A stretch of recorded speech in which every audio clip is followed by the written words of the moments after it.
with the other girls in the house. She's her own person. She likes to be by herself sometimes. She has temper tantrums. It's thought only about a dozen people in the world are affected by Syndrome X. Halo semuanya, kembali lagi bersama saya Jimmy di channel kesayangan kalian, The Loop.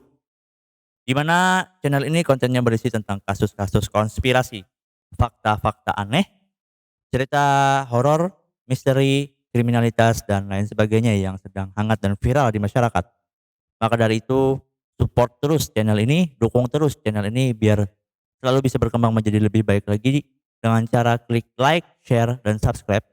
Dan jangan lupa juga untuk nyalakan lonceng notifikasinya agar selalu mendapatkan updatean kasus-kasus terbaru dari channel ini. Dan jangan lupa juga untuk follow akun Instagram kami di theloop.id, karena di sana kalian bisa sharing-sharing cerita seputar fakta-fakta yang menarik yang mungkin nantinya akan kita bahas sama-sama di video-video selanjutnya. Jadi kali ini saya mengisahkan tentang Brooke Greenberg, seorang gadis dewasa yang terjebak di dalam tubuh seorang balita. Orang tuanya bernama Howard dan Melanie Greenberg.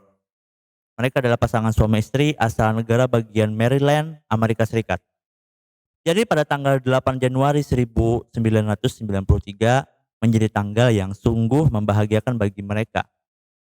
Pasalnya pada tanggal tersebut, Melanie melahirkan anak ketiganya di rumah sakit Sinai, Baltimore. Bayi perempuan tersebut kemudian mereka beri nama Brooke. Kelahiran Brooke sendiri tidak diduga oleh Howard dan Melanie karena Brooke lahir prematur 1 bulan lebih awal. Brooke juga lahir dengan kondisi yang tidak normal karena ia lahir dengan kondisi dislokasi pinggul anterior, suatu kondisi di mana kakinya mengarah ke bahu. Brooke lantas menjalani operasinya untuk memperbaiki kondisi yang dialaminya. Operasi tersebut berjalan lancar dan Brooke sesudah itu bisa melanjutkan hidupnya secara normal di rumah kedua orang tuanya. Kendati ia lahir dengan kondisi yang tidak biasa, Brooke nampak tidak ada bedanya dengan anak-anak normal lainnya. Belum lanjut lebih dalam, mari kita intro dulu.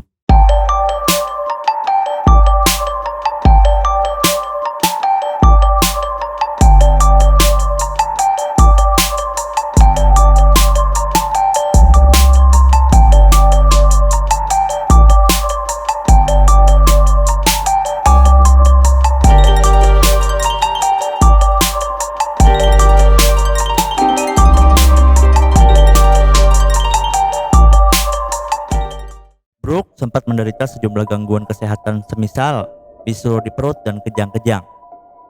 Ia juga sempat terbentur di bagian kepalanya, namun tidak ada satupun peristiwa tersebut yang membuat Brooke sampai sakit parah. Hingga pada kemudian hari saat Brooke berusia 4 tahun, ia tidur begitu lama selama 14 hari berturut-turut. Orang tua Brooke sendiri khawatir, kemudian memeriksakan anaknya ke dokter. Dokter yang memeriksa Brooke menduga kalau Brooke mungkin memiliki tumor di otaknya. Mendengar hal tersebut, orang tua Brooke pun menyiapkan diri kalau kemungkinan terburuk bakal menimpa buah hatinya. Lalu ajaibnya, Brooke kemudian bangun sendiri dari tidurnya tanpa menunjukkan hal-hal yang aneh.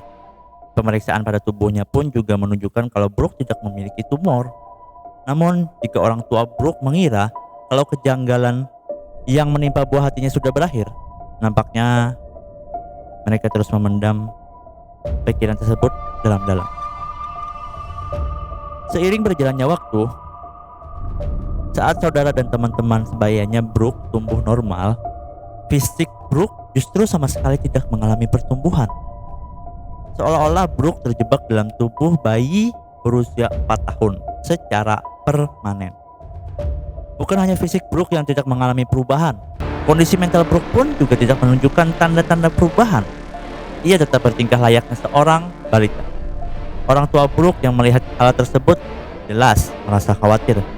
Mereka pun kemudian membawa Brooke ke sejumlah pakar kesehatan dengan harapan mereka bisa menemukan jawaban atas keanehan yang menimpa Brooke. Dokter sempat memberikan terapi hormon kepada Brooke, namun terapi tersebut tidak memberikan efek apa-apa kepada Brooke. Brooke juga harus disuapi dengan memakai selang. khusus karena sebagai akibat dari kerongkongannya yang kecil. Makanan yang ditelan oleh Brooke beresiko setelah masuk ke dalam tenggorokannya. Brooke sempat menjalani tes DNA, namun hasil pemeriksaan tidak menunjukkan hal-hal aneh yang terjadi pada gen maupun kromosom Brooke. Keluarga Brooke juga diketahui tidak memiliki riwayat kelainan genetis. Jika itu masih belum cukup membingungkan, semua saudara Brooke tumbuh normal. Adik Brooke secara fisik bahkan kini nampak lebih tua dibandingkan kakaknya. Karena pakar yang memeriksa Brooke tidak pernah menemukan kasus yang serupa dengan kelainan yang dialami oleh Brooke Greenberg tadi, mereka pun lantas memberikan nama sindrom X untuk menyebut kelainan yang diderita oleh Brooke ini. Mereka menduga kalau terhentinya pertumbuhan Brooke disebabkan oleh gangguan pada metabolismenya.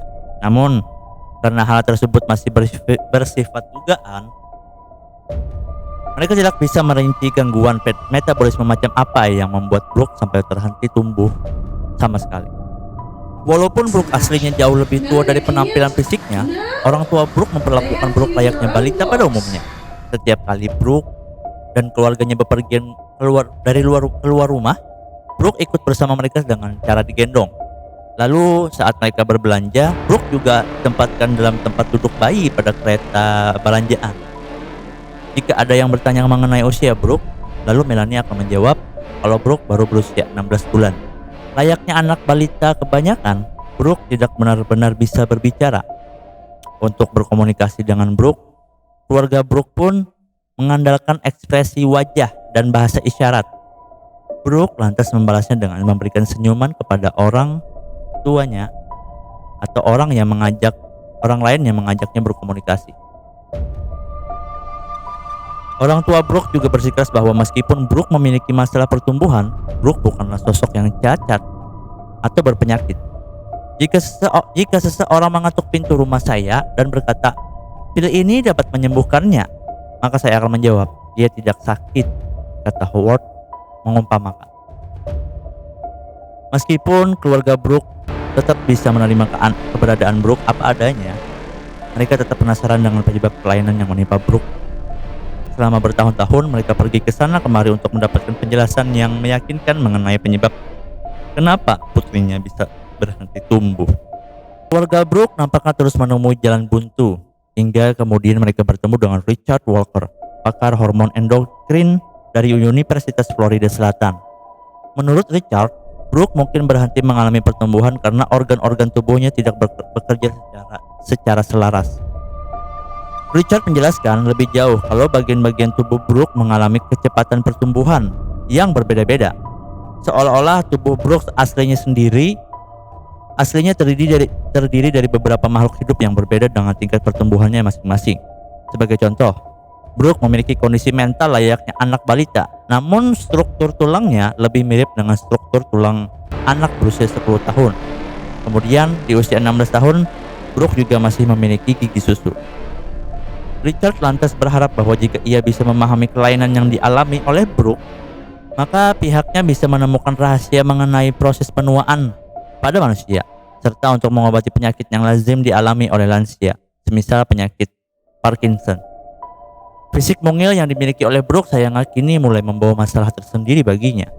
Seperti yang kita tahu, bayi rentan jatuh sakit karena sistem kekebalan tubuhnya tidak sebaik orang dewasa. Hal itulah yang dialami oleh Brooke. Sepanjang hidupnya, Brooke beberapa kali mengalami kesehatan serius. Saat usianya sudah menginjak 20 tahun, kondisi kesehatan hanya semakin memburuk.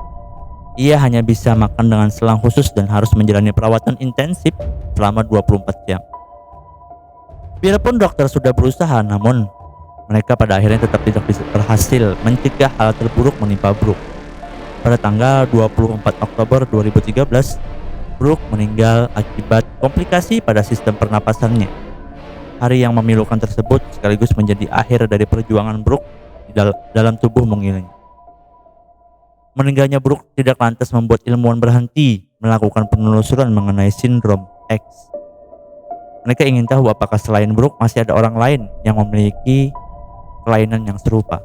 Dugaan mereka tidak salah, karena selain Brooke ternyata ada sejumlah kasus lain yang serupa dengan kasus yang dialami oleh Brooke. Mereka kini juga mengganti nama sindrom X dengan nama sindrom kompleks neotenic. Meskipun begitu, masih banyak hal yang belum diketahui ilmuwan mengenai sindrom ini. Demikian juga mengenai apakah sindrom ini bersifat menurun atau tidak. Lepas dari hal-hal itu, kasus yang dialami oleh Brooke Greenberg ini sekaligus menunjukkan kalau tubuh manusia penuh akan hal-hal yang belum pernah dipahami oleh manusia itu sendiri. Saya Jimmy, let's find out.